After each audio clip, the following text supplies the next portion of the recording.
The latest official count of over 99.99% of ballots in Peru's presidential elections shows progressive candidate Pedro Castillo ahead of right-winger Keiko Fujimori with 50.2% of the votes. They are separated by a difference of about 71 and 400,000 votes. Thousands of Greeks march in Athens against government plans to reform labor laws. The Israeli occupation security forces assassinated 2 members of the Palestinian Authority's military intelligence during a pre-dawn raid.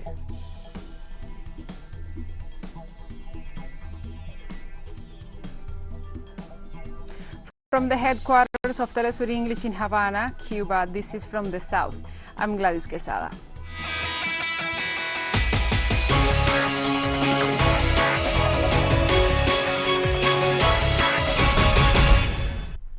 In Peru, Pedro Castillo has maintained the lead in the presidential runoff polls held last Sunday. According to the latest figures from Peru's electoral authority, the official count of almost 100% of the vote suggests he has beaten far-right rival Keiko Fujimori by a narrow margin of less than a percentage point. The difference between Castillo and Fujimori now stands at just over 71,000 ballots. On Tuesday evening, Castillo briefly addressed hundreds of supporters who have been gathering on a permanent basis in front of his Free Peru party headquarters in Lima, awaiting the final results. Meanwhile, the far-right candidate Keiko Fujimori told the media at a press conference in Lima that she is requesting 200,000 votes to be annulled. Fujimori, daughter of former dictator Alberto Fujimori, is facing charges of corruption for which she spent 15 months in prison and was released on bail in May last year. All international observer missions have denied any significant irregularities in the process. Meanwhile, Peru's Congress sessioned this Wednesday to begin debates on 12 constitutional reform bills, in what analysts and political sectors decried as a clear attempt to block an eventual Pedro Castillo administration.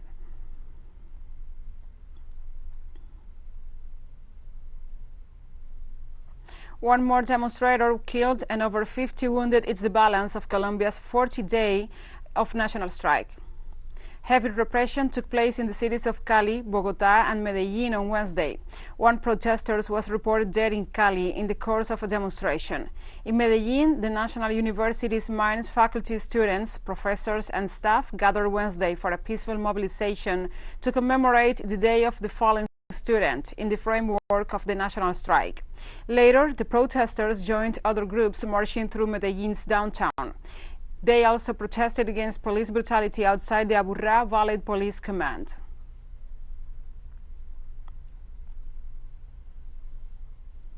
The mobilization was attacked by security forces with an initial toll of 23 injured, most of them due to burns, lacerations and asphyxia, according to the alternative media outlet Colombia Informa on Twitter. In Yomasa, in southern Bogotá, the public forces charged against protesters.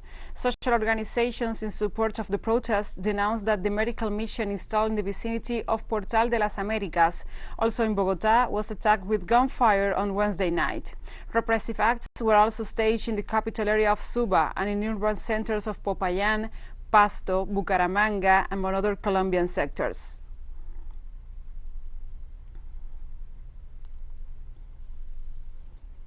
The government of Dominica has signed an agreement with a Quebec firm to launch construction of the Caribbean island's international airport. In signing the agreement, Prime Minister Roosevelt Skerrit stated that his date will be remembered as when Dominica shows a bold step towards realizing a remarkable country's extraordinary transformation for its citizens. Tourism is the main source of income for the Eastern Caribbean island, with a population of just some 70,000. The airport was one of Skerrit's main campaign promises in the elections held in December 2019. The project will take 5 years to completion.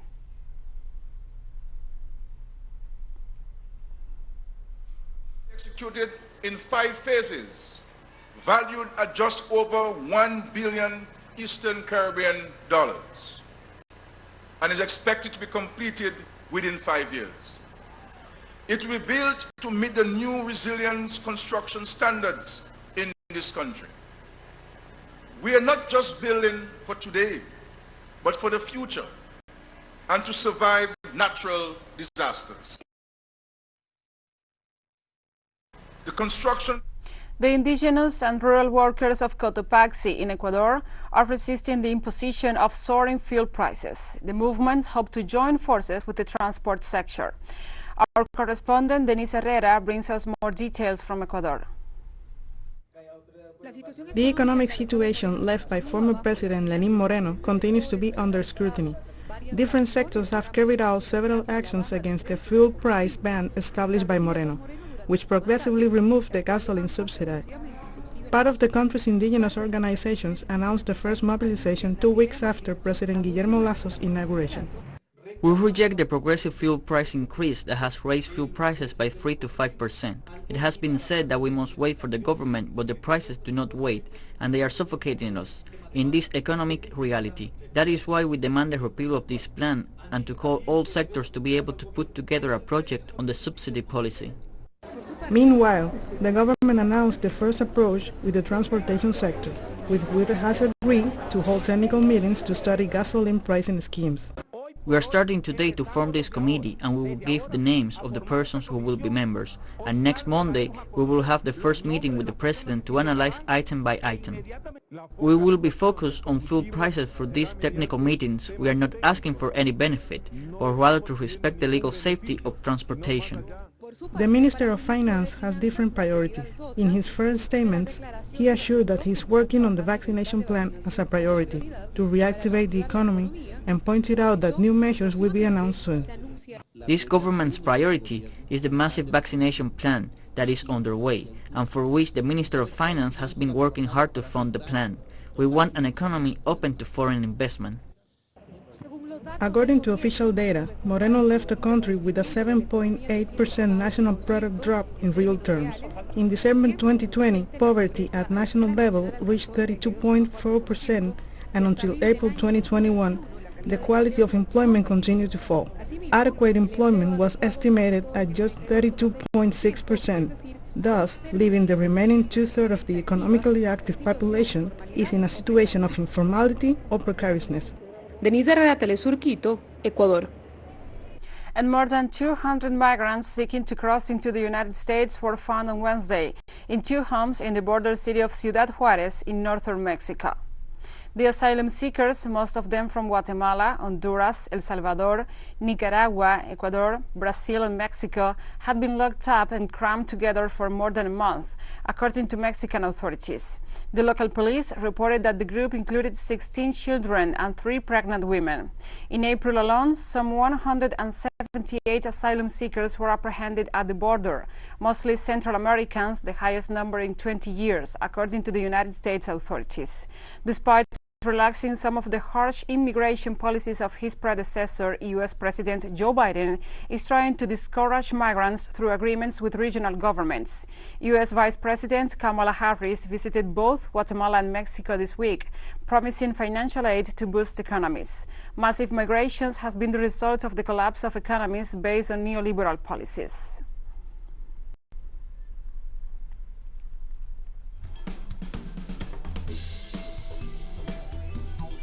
And we'll be right back after this very short break, so don't go away.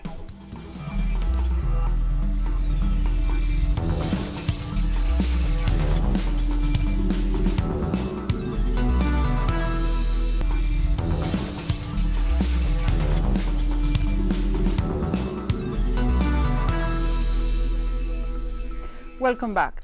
On Thursday, thousands of Greeks marched in Athens against government plans to reform labor laws, which unions say will undermine workers' rights and let companies bring in longer hours through the back door.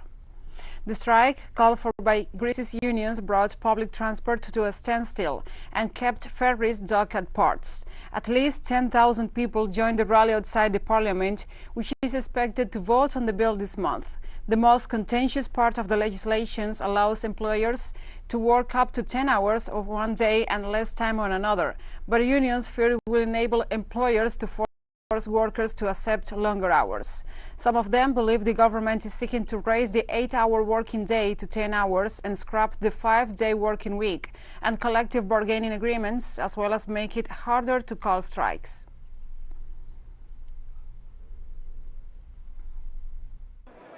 Our future will become even more bleak.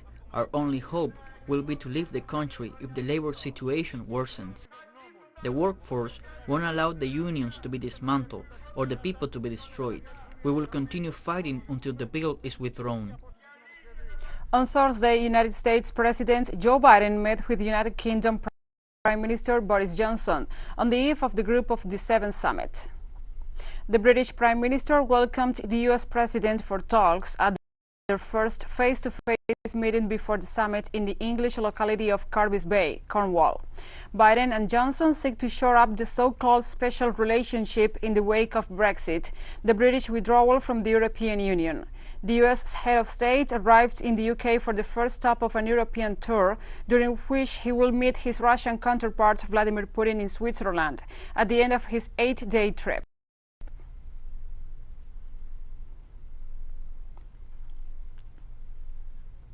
On Wednesday, at least 11 people, including 8 children, were killed in Mumbai, India, by the collapse of a building attributed to torrential monsoon rains. Authorities in the capital of Maharashtra state confirmed that 7 other residents were injured on Wednesday night in the collapse of a building located in Islam. Search and rescue operations continue on Thursday to find several missing people trapped in the rubble. Inhabitants of nearby properties whose condition appears precarious and dangerous have been evacuated due to the persistent downpour. Collapses of poorly constructed buildings in India are frequent during the monsoon season, accounting for tens of fatalities every year.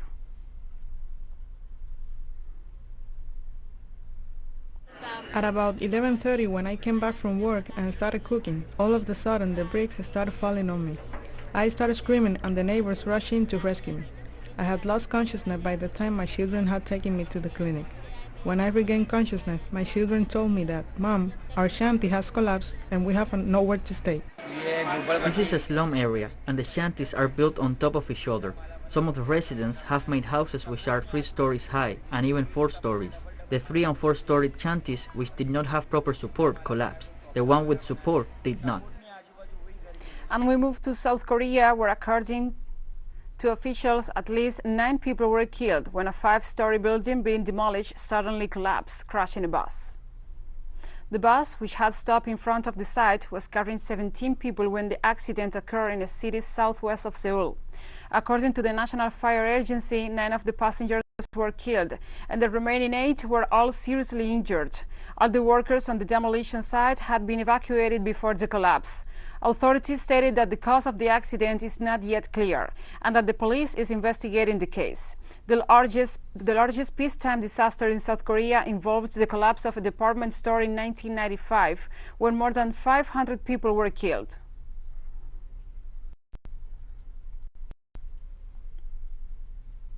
On Thursday in Australia, a man was found dead in a submerged car after floods hit the southeast part of the country. Authorities stated that parts of Australia have been experiencing strong winds, snow and rainfall, with downpours in the Gippsland region causing fast rising floodwaters. Victoria State Police said the circumstances surrounding the man's death are being investigated. They also issued an evacuation order to people in nearby low-lying areas. In March, torrential downpours caused vast flooding across eastern Australia, damaging thousands of homes. Scientists have warned that the country, which suffered devastating bushfires in 2019 and 2020, can expect more frequent and more extreme weather events as a result of climate change.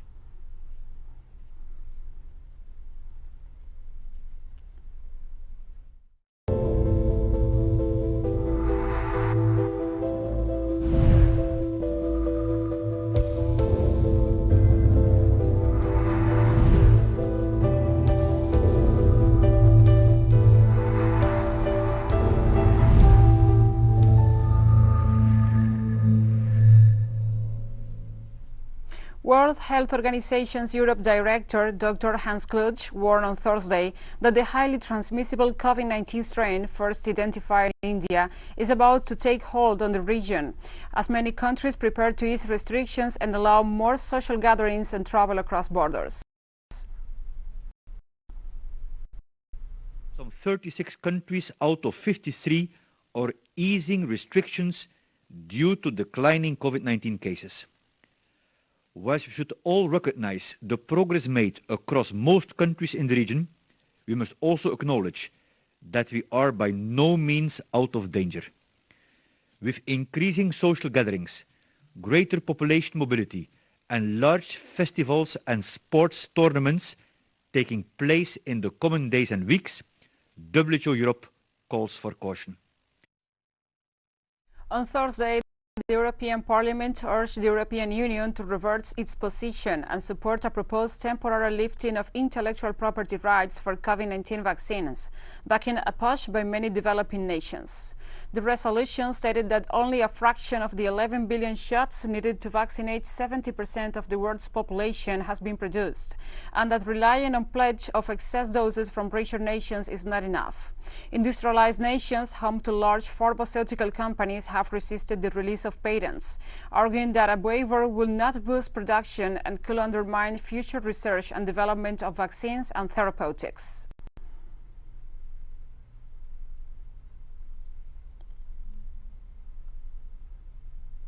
And 90% of African countries might miss the target of vaccinating a tenth of their population by September for lack of jobs. The World Health Organization's Director for Africa, Dr. Mashidiso Moeti, warned. There is a global push to fully vaccinate 10% of the population in every country by September. And to reach this goal, Africa needs an extra 225 million doses. This will really require a massive effort, as our early projections indicate that without a significant boost in the availability of vaccines, only 7 African countries will achieve this goal. And we have more stories coming up after this final short break, so stay with us.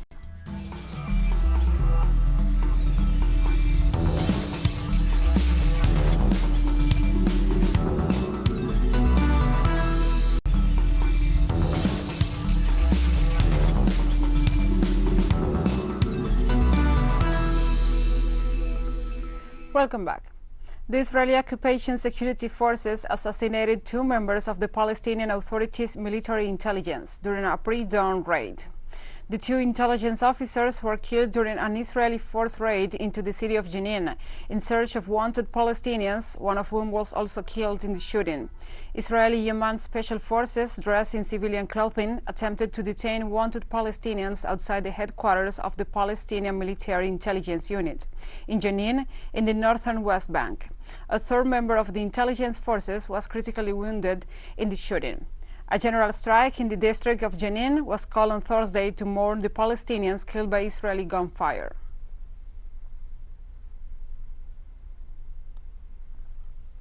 This Thursday, China approved a new law that protects its firms from foreign sanctions, as it looks to build up its defenses against rising United States pressure. The law seeks to safeguard China's sovereignty and dignity, the Foreign Ministry spokesperson said. In order to firmly safeguard the country's sovereign dignity and core interests and oppose Western hegemonism and power politics, the Chinese government has announced many times that the relevant entities and individuals of the countries who are introducing sanctions will be subjected to corresponding countermeasures. At the same time, we also think that it is necessary for the state to formulate a special anti-foreign sanctions law to provide strong legal protection and support for China's counter-discriminatory measures against foreign countries. As for whether such a law will affect the relations between China and other countries, I think such concern is completely unnecessary. At least 4 million people are being threatened with severe hunger in the war-torn state of Tigray in northern Ethiopia. The United Nations World Food Programme said that 350,000 of them are facing famine. The UN Food Programme has swiftly mounted an emergency food assistance operation, deploying more additional staff and increasing food distributions to reach 1.4 million people, approximately half of the number of people in need. The lack of information of people's food security in Western Tigray is also deeply worrying. Other agencies are also struggling to reach many of the rest of Tigray's hungry, as humanitarian access is still being blocked by armed groups. The ability of people to access vital services in the country and for the World Food Programme to reach them with food assistance is essential to avoid a catastrophe, WTO said.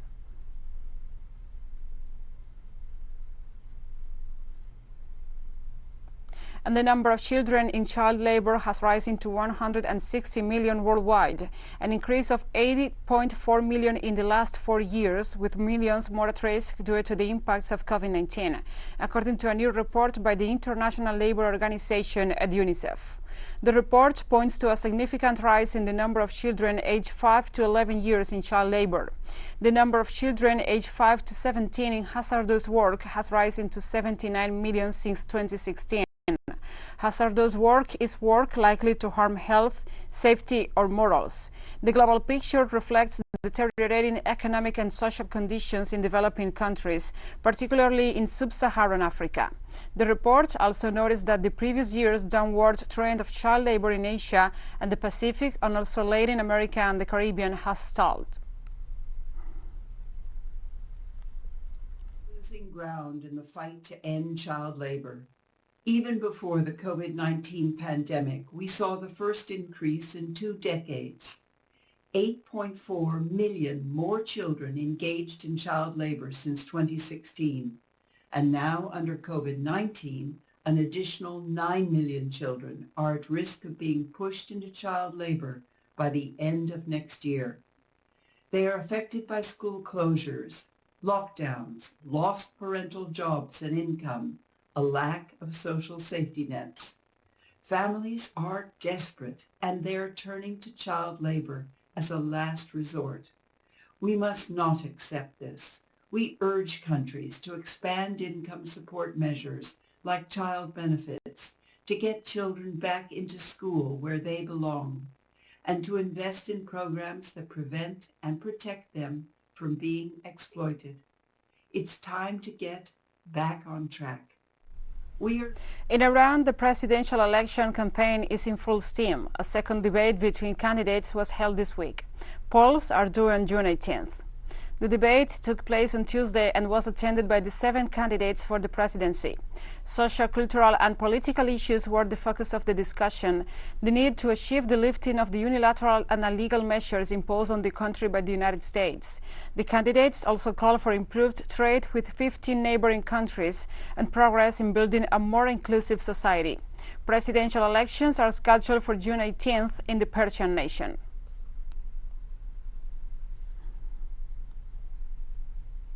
And a solar eclipse will be visible over the Earth's northern hemisphere on Thursday, with parts of Canada and Siberia proving to be the best view of the celestial event.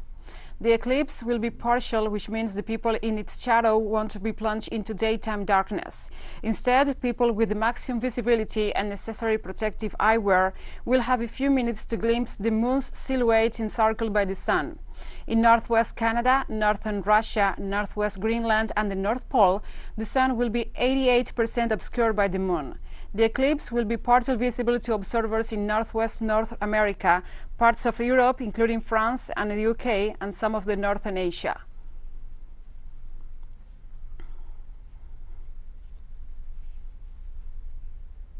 And we have come to the end of this news brief. But remember, you can find this and many other stories on our website at telesurenglish.net.